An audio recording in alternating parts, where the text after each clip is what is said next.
Welcome home to USA Global TV and Radio, a place where dreams take flight, with authentic storytelling, diverse perspectives and meaningful conversations, where global stories unite and bridges are built beyond all borders. Discover world-class education, entertainment, hope and inspiration.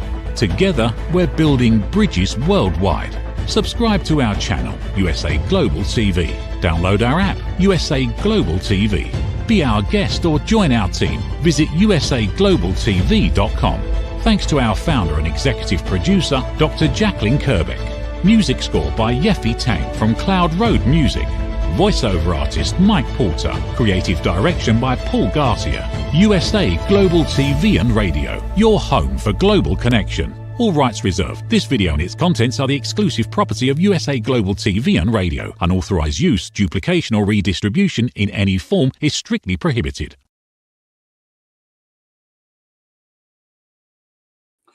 Howdy all, red.olaughlin here. We're on the Corner Bookstore again this week on the USA Global TV and Radio Network. I'm an author, 8 books. I write a lot. I have over 1,000 articles published on LinkedIn, all original content, mostly dealing with health and wellness. I'm a researcher primarily nowadays. I research the human body at the cellular level, chemically speaking. I look for cause and effect relationships, treat a cause, fix a problem, treat symptoms, and may not ever fix anything, may feel better, but the underlying cause may grow and become a problem down the road. I'm also a publisher, independent publisher. I've done probably over 40 books for authors pretty easily. We've got a couple books coming up for Dr. Jacqueline Kerbeck, the owner of the USA Global TV and Radio Network. We'll be talking next hour actually about those books with her.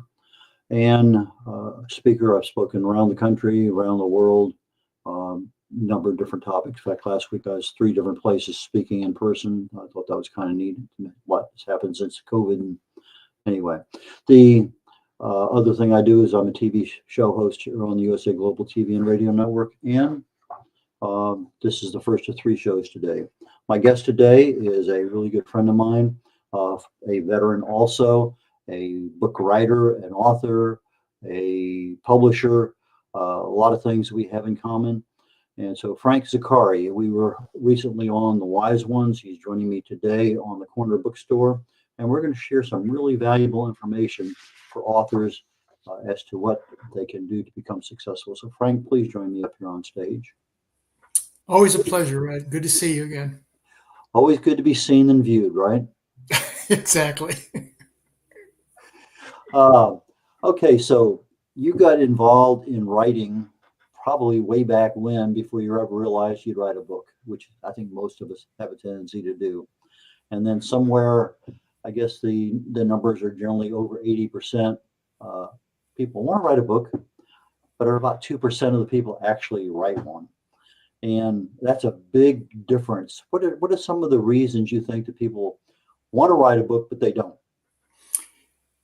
They find out it's harder than they think.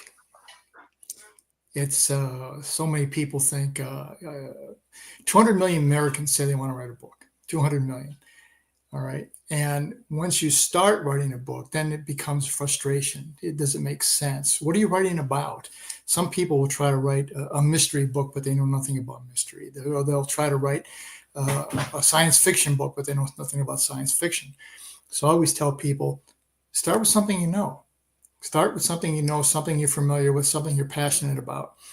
And then I never used a system, right? You know, some people say, write so many words per day, write so much.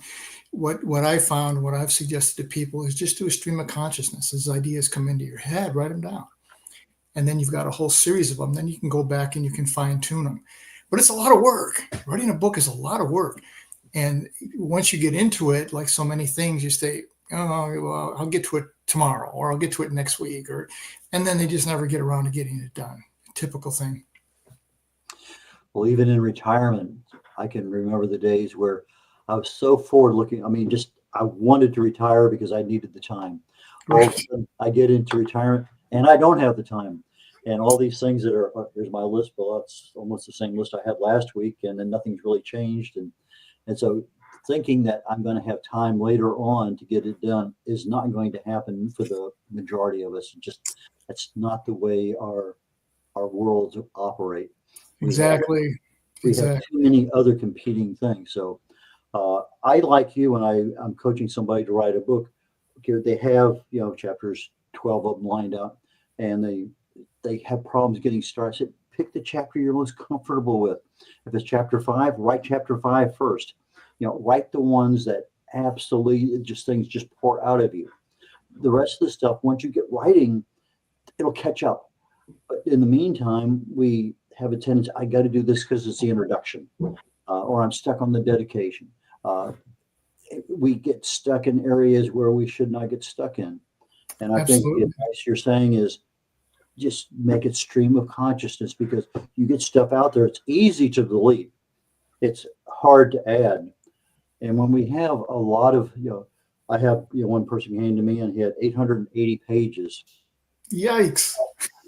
And, the first question I said was, well, how many books do you want to, and he said, no, just one book.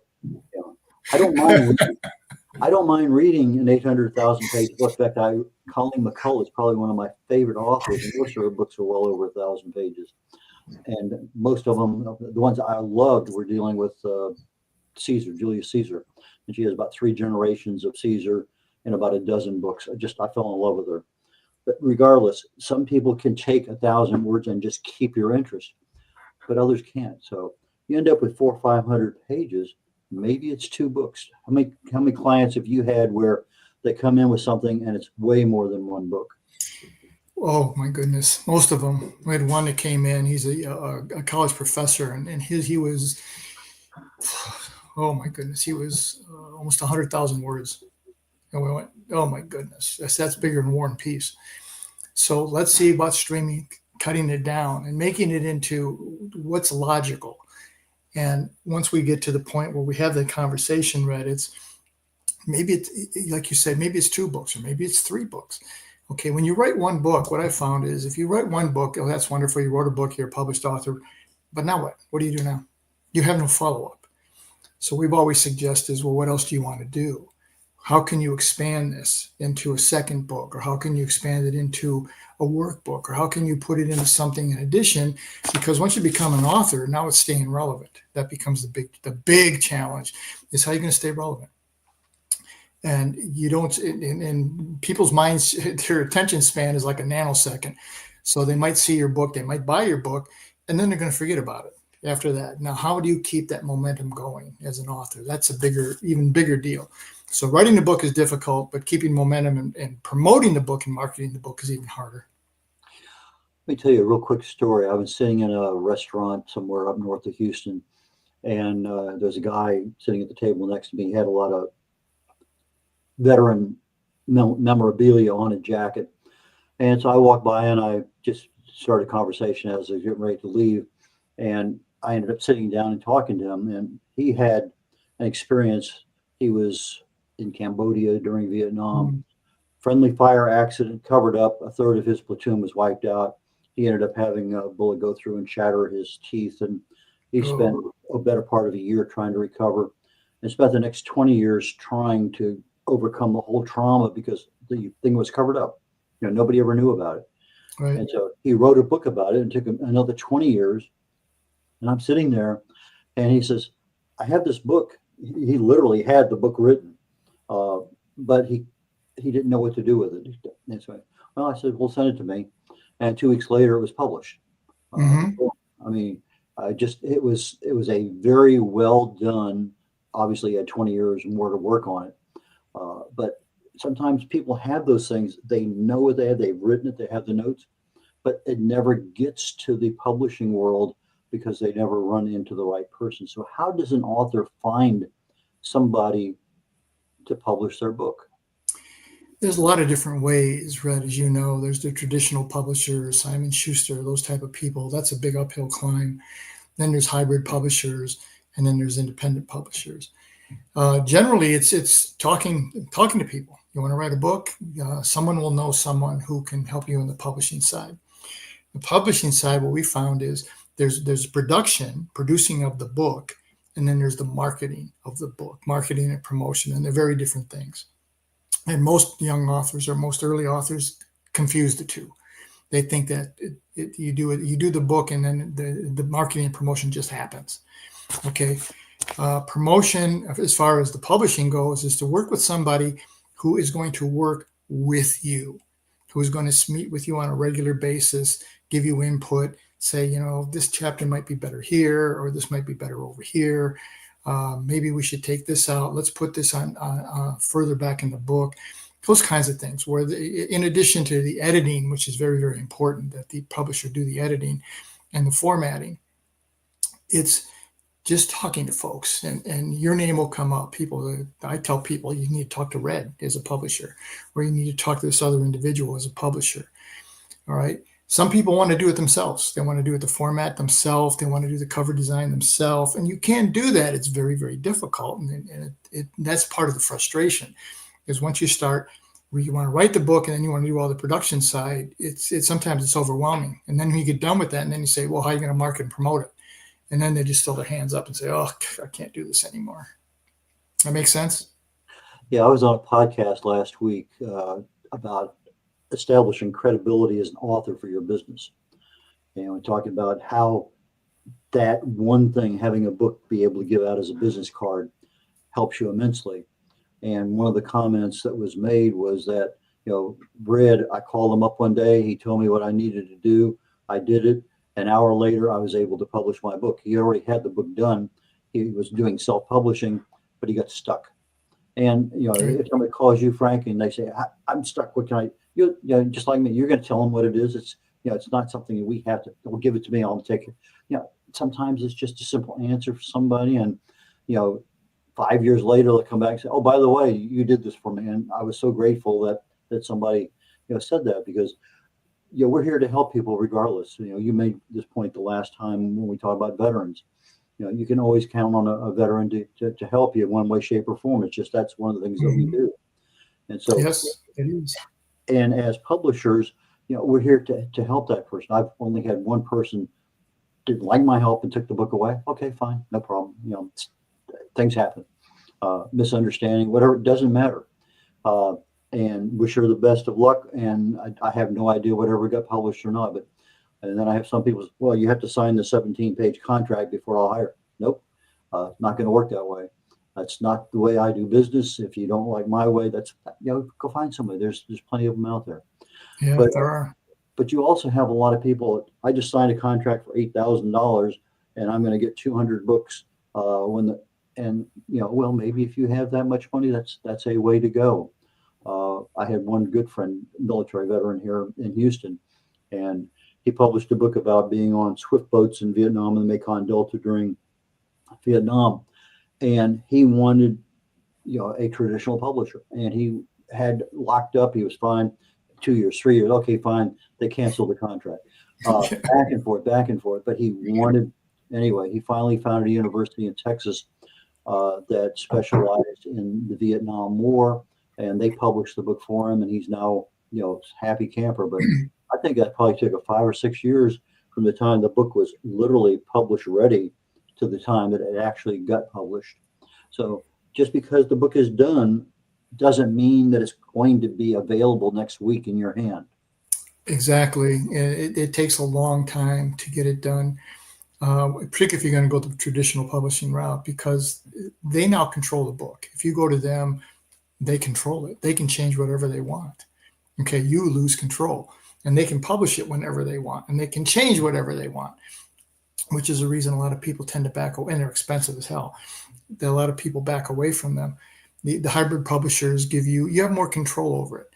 And as I said before, you want to work with somebody who's going to work with you, somebody who's been where you want to go. Okay, now, Melissa and I, my partner, we're not publishers per se, but we work with a lot of publishers, people like you and other publishers.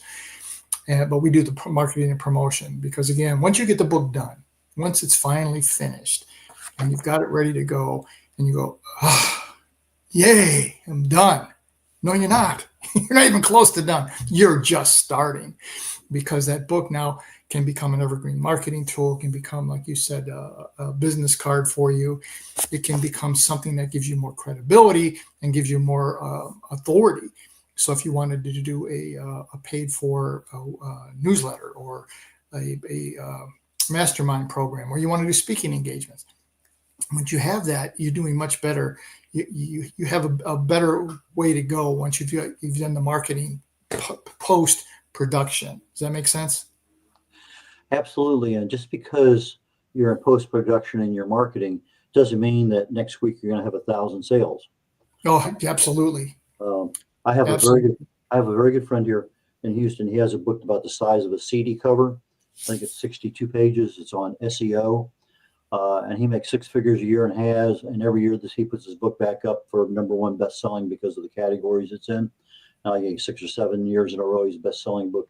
And he uses it literally as business cards. He goes in to talk to Shell and Halliburton and half a dozen other major companies to talk about their SEO and whatever. And he basically gives them out as business cards. And that's the way his business works. We've talked about trying to bring it up post-COVID, but for whatever reason, no time. Can you imagine that? Yeah, understood. Typically, and this blows a lot of authors' minds when we talk to them, is we say the typical author is going to sell less than 200 books, and they're going to make less than $500. So if you're going to write a book and you think you're going to get rich, don't do it, because you're not going to get rich writing the book. You're going to get rich, or you're going to make more money on the after effect, like your friend there, going into these different businesses, and he's probably getting consulting gigs or you coaching or whatever else it happens to be. But that's where the skill set is. The book gives you authority and credibility, and it gives you an evergreen tool, and it gives you something that differentiates you from all the thousands of other people who are doing what you're trying to do. So those are all big deal things. And then you got to make it stand out. Because last year, 4 million books came out. 4 million. That's 11,000 books a day on average. 11,000 books a day. So how are you going to differentiate yourself? Once you get the publishing part done, how do you differentiate yourself? How are you going to get to where you want to go? Everybody wants to be a bestseller, but they're not willing to put in the time and the energy necessary or make the connections necessary to become a bestseller, right? Everybody wants to be great, but very few people are willing to put in the work to become great. I think Vince Lombardi said that once, or Nick Saban, one of those coaches. That's so true. And it's so true in the marketing and publishing world, because it's tough. It's a tough marketplace. And so many people want to write a book or put together a book and then get very disappointed because, I wrote the book and I put it on Amazon and nobody bought it. Nobody bought it because you didn't promote it. You didn't market it. You didn't put a plan together.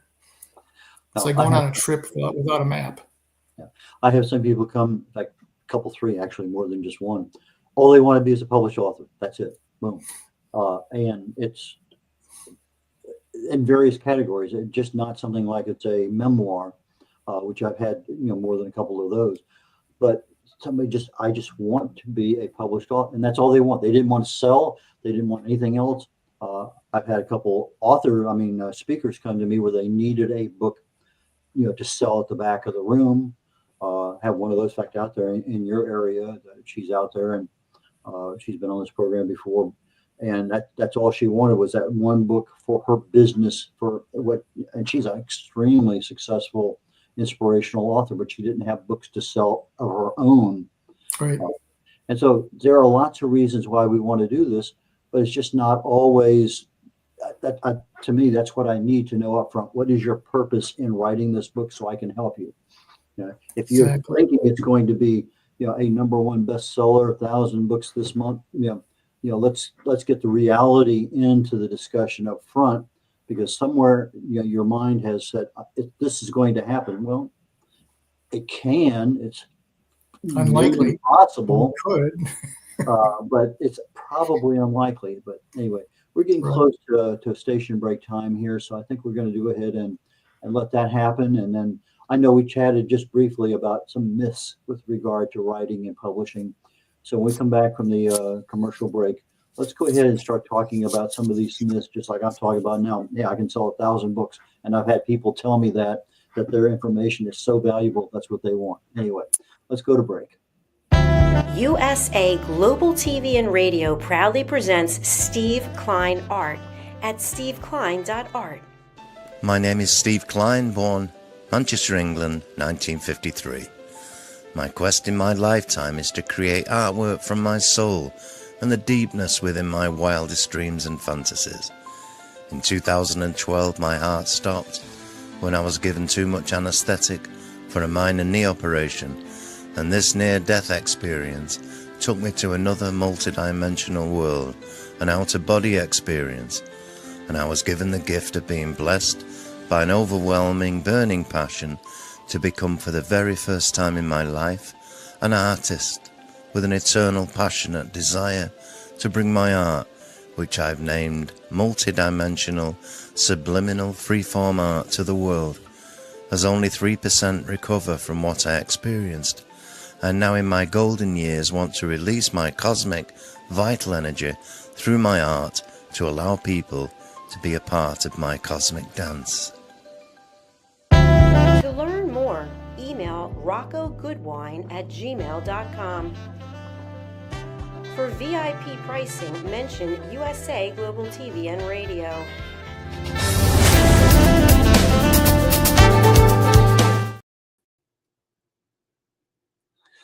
Howdy all, Red O'Laughlin here on the Corner Bookstore on the USA Global TV and Radio Network. And today we're talking to Frank Zaccari. Frank, please join me back up on stage here. Hello again. Howdy. Okay, we were talking about some of these things of people's expectations of whatever they have based on their knowledge of their value and their community that is available for that information.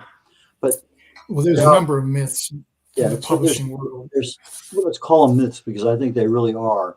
And one of them, I think, basically, I think we both have had where they come to a publisher and an expectation is, that publisher is going to market that book for me and promote that book, and that's not part of the cost of the publication per se. I'm very upfront. I say all I do is publish. I don't get involved with websites and marketing. I just publish. You give me the book. Right. So, tell us about your vision of that particular myth that publishers promote and market your books. They don't. Publishers don't. Publishers get the book ready to be done. That's their job.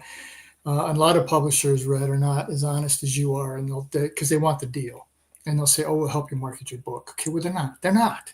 They might do a press release maybe, but they're not going to put a campaign together. They're not going to get you exposure that's necessary.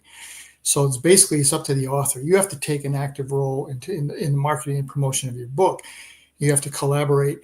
The key is collaborate with people who've been where you want to go. You go to Red because Red knows how to publish your book. You come to us, Melissa and myself, because we know how to market and promote your book.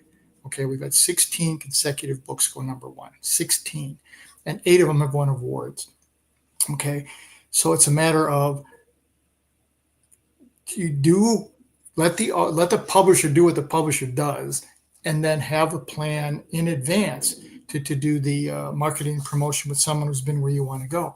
And it's not a one-time thing, right? The other part of the myth is, well, the publisher says, well, I put out a press release. Well, big deal. You put out one press release. How many press releases go out in a day? Okay. It's a consistency and it's a continuity of the message. That's the difference between publisher trying to market your book and a marketing program that's going to actually market and promote your book and to give you longevity. The biggest thing we found was, think of this, how many times you see McDonald's commercial on TV or a Wendy's commercial or an insurance commercial on TV or on the radio 25, 30 times a day. Well, why do they do that?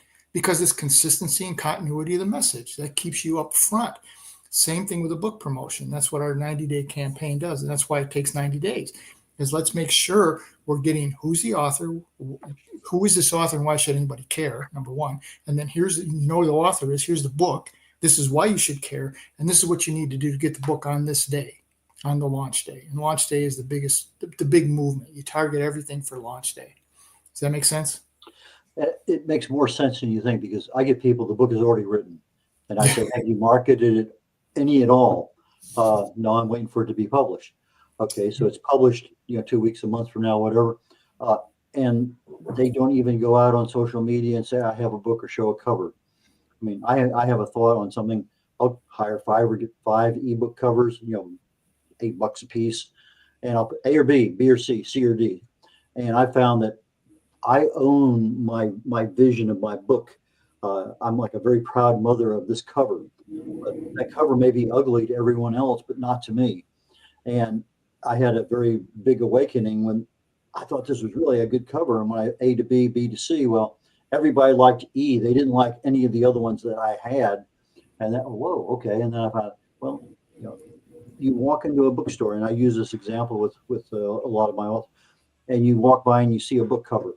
And if that cover captures you for more than about 3 or 4 seconds, you may actually stop and go over and look at it. Okay, that's the first thing, that cover. You've got to capture somebody with the colors and the anything that's on there. If they like what they're seeing, they're going to turn it over and read the back. Now you have 10 seconds of their time. They're going to skim it. And if you have captured somebody in there with what the book's about, or somebody's testimonial, or your background and your credibility, they may actually open it up to the table of contents. I always open it up to the copyright because I want to see how old it is because of the topics I write on. This book is 35 years old. I wonder if it's really applicable to me. And so then they look at the table of contents. Chapter 5, that's something I want to know about. They'll go to page 57. And so you have somebody that actually has your book in their hands for more than 30 seconds, they may actually hold on to it and take it. But if not, they looked at that book, they didn't even see it as they were walking out of the store. So it's super critical that when you're telling people about your book, do some marketing research on what looks good. You can go into Amazon and see what all the best-selling books look like. Make your book like everyone else's. So as a clue, that's success. That's what it looks like. You put something over here that's not, it's not going to work. One of the things that's going to happen is most books are bought online now. Very few people go to bookstores to buy your book. So now it becomes an algorithm game. You still have to have a great cover, no question. The cover is still the first thing they're going to see. But then when you get into the algorithm game, Red, it's what categories are we going to select? Because you only get to pick 3 in the Amazon world now. And then what keywords am I going to use? And then what keywords am I going to have on the front of the book, on the back of the book? And then when you enter your book into the Amazon KDP world, you get to have 10 keywords per category. Okay. So it becomes the whole market, the whole mindset has changed. It used to be you go into a bookstore, you browse around, you see a cover, oh, that looks good. Or you look for a particular author. That's gone. That's over. Now it's, how am I going to play the algorithm game? How am I going to get people to be aware who I am? And that's why people who say, I'm going to put up a social media post after the book is released, they've shot themselves in the foot. Because who's going to see it? Number one, who's going to see your post? They have to see it over a period of time. It has to be a consistent program, right? And so when you sit down with somebody like Melissa and myself, and we sit down with you and we go through great depth. What are we trying to get across? What's the book going to say? What are the key words that we're going to focus on? What's the key message? Who are the key target audience? So that when we put these campaigns together, we create all the content for the author, and then we send it to them and say, post it on this day at this time, right? So it's an email campaign. It's a social media campaign. It's a podcast campaign. It's using an award-winning journalist as part of our campaigns. Okay, the more touches, the better your chance is going to be to have people remember and be successful. Okay. The other thing we hear a lot, and that's what that is, I'm going to have a 4-hour launch party on the day my book is launched, right? And so they get all of their friends. Everybody log in on Facebook or LinkedIn at 4:30, and we're going to do 2 hours, and we're going to play games and all this kind of stuff. Right? I had one author who said we didn't work with her, but she said, "Well, Frank, 150 people are going to come to my book launch party at this hotel." I rented a hotel room, and I said, "Good, 150, good." I called her back a few days later, said, "How many people actually showed up?" She said 7. So once again, people, you a 4-hour launch window, you get all the time in preparation. Think of all the time and the cost that it took. You'd be far better off putting that into getting messages out there that people can see, and that you can see it on a consistent basis and regularly. Those are the big things that make a difference. Okay. Then you want to work with somebody who's been there. Okay. You go in Facebook or LinkedIn, whatever, you see this with publishers too. There's about 300 people say, I can promote your book for $500. Okay. Like you said earlier, if it's $500 and the rest of the world is in the $8,000 to $10,000 range, maybe this is not a good option for you. Maybe this is, say, they really don't know what it is that they're putting together. And then the timing is very critical, because one thing we found, Red, with our 16 number one bestsellers and 8 award winners, is launch day is the magic. That's where it all happens. If you can hit bestseller on your launch day, that's when the magic happens. Again, it's an algorithm-based system. High volume of orders, short window of time.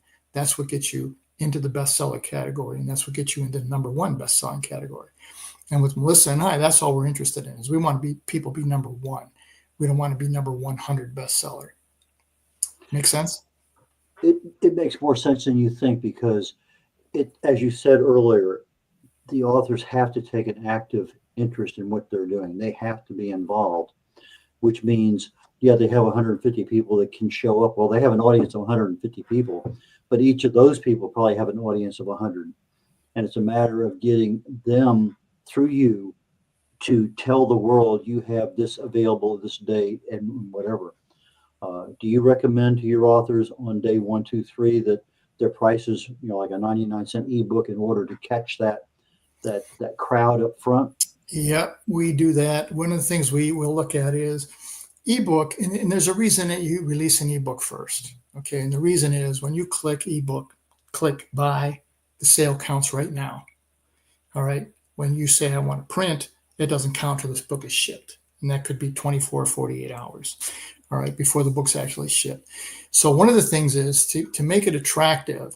It's almost like you're going to buy a high maintenance custom car, right? And you order the car in advance and you get a lower price because you ordered it in advance. But now you have the right to buy this book, and you're going to get it for this very, very low price. So like with an ebook, we'll just say 99 cents or $1 for one day. And that's, again, to get the high volume of traffic on the launch day. And then shortly after, a couple of days later, then we in our program, then we say, let's now release the book, the print version of the book. So you get another big hit, because certain people, I don't care if you give them the ebook for free. They don't want it. They want to touch and hold the book in their hand. That's fine. That's wonderful. So you give them that opportunity. Now, the ideal situation is they like you and they want to help you, is they'll spend 99 cents for the ebook. That's fine. Then they buy the book, and we also suggest a discounted price for the print version of the book for one day. And then after that, you bump the price back up to where it's going to be. Because you got the algorithm is, once you hit bestseller, if you can hit number one bestseller, you want to stay there, and you want to stay there for 2, 3, 5, 10, 30 days. Okay. So many people that we wouldn't work with, but they said, for Frank, I got to Amazon, I was number 99 on their bestseller list. That means I'm a best-selling new release. And I said, that's wonderful. That's wonderful. How long were you there? Well, 3 hours later, we dropped out. Exactly. That's exactly it. There's no consistency and continuity with your message or your program. Okay. And once you get past the launch day, the next day, 11,000 more books have been released.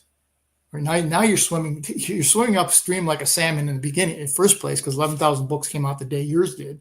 But if you didn't do anything, now there's 11,000 more. Now you're dealing with 22,000 books that you're trying to get yours differentiated against. Okay. So it's get out in front of it, customized plan for you, specific to what you're trying to get to.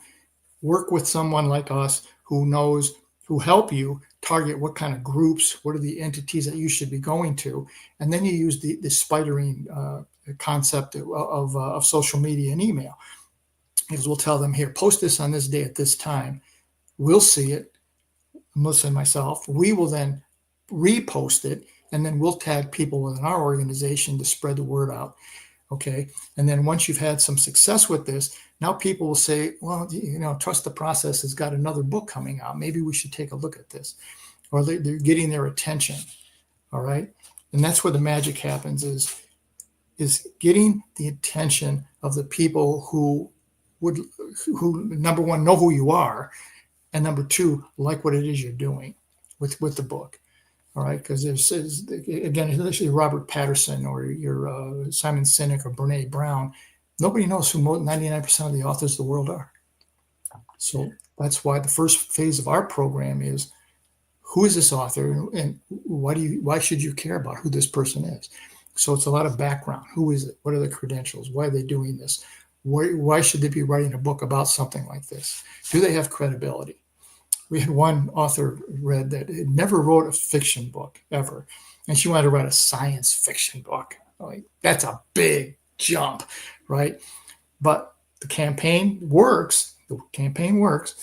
It's just now, how do we identify her, not the genre, but how do we identify this author in that category? Does that make sense? Yeah, we're getting toward the end of the show. I'm going to give you a quick moment here to tell people how to reach you. But how do you price your, I mean, whether you develop a website or a press release or a marketing campaign, are there like pick and choose? People have options on what they do as to what fits their schedule best? We have two options in our program. We have the one is we do it all for you. Okay, so we create all the content, we create all the graphics, we send it all out there. All the author has to do in that case is cut and paste. That's it. That's all they have to do. That's one option. That's the full service option. And then we have well, that's a little expensive, Frank. What can we do? What if you give me the blueprint?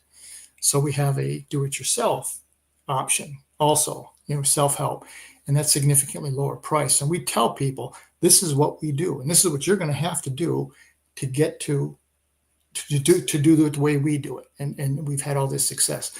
Okay. Now, what we found, Red, was in people who said, well, I want to go with the lower cost one. And then they see how much work it is. And it's like, oh my God, I can't get this. I can't do this. It's too much. And they'll come back to us and they'll say, all right, well, we'll take that money that you paid for the do-it-yourself and we'll credit it to you for the full service one. And then we'll start a full service campaign for them and go forward from there. Okay. Everyone wants to save money, but they're not willing to put in the time and the energy it takes to follow the plan. Okay.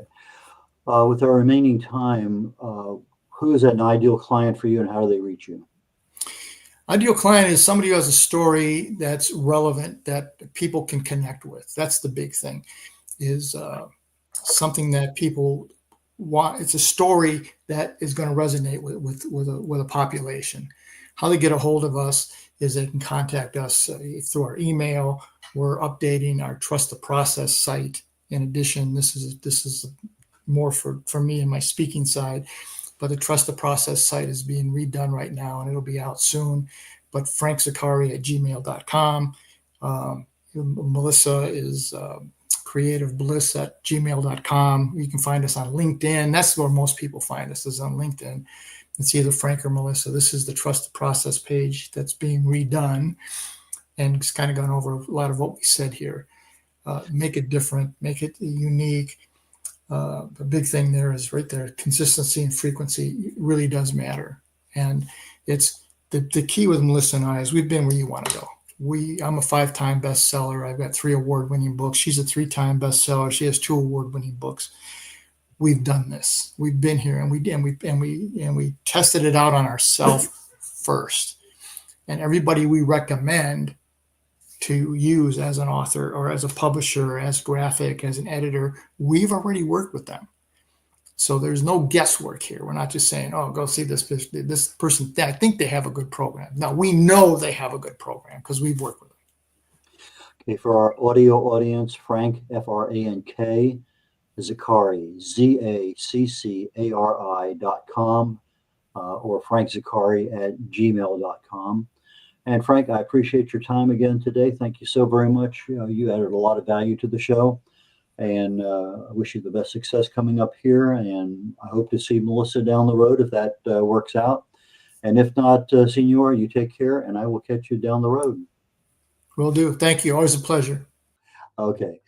As we conclude the Corner Bookstore today, the next program coming up literally in about 22 minutes is The Wise Ones. And my guest today is the owner of the USA Global TV and Radio Network, Dr. Jacqueline Kerbeck. Just as we're talking about here, she has 2 books coming out literally in the next two months. And we're going to talk a little bit about the award the USA Global TV and Radio Network just won for 100,000 subscribers on YouTube, and also the value that she's going to be offering in the books that are coming out. So with that being said, I'm closing out today and look forward to seeing you all next week, and maybe a few of you here in just about 20 minutes. Take care, y'all. Bye now. What if one simple skill could change the way you connect with the world? What if listening could open doors to deeper relationships, stronger businesses, and a better you? Dr. Jacqueline Kerbeck, the Listening Mentor, brings you USA Global TV and Radio, a space where voices are heard, ideas are shared, and global communities thrive. Through the elevated listeners' courses and books, you'll master the power of listening, set boundaries with confidence, and transform conversations into opportunities. Join us. Listen, learn, elevate. Whether you're a leader, a coach, a business owner, or someone seeking stronger connections, your journey starts today. Subscribe, learn, and transform today.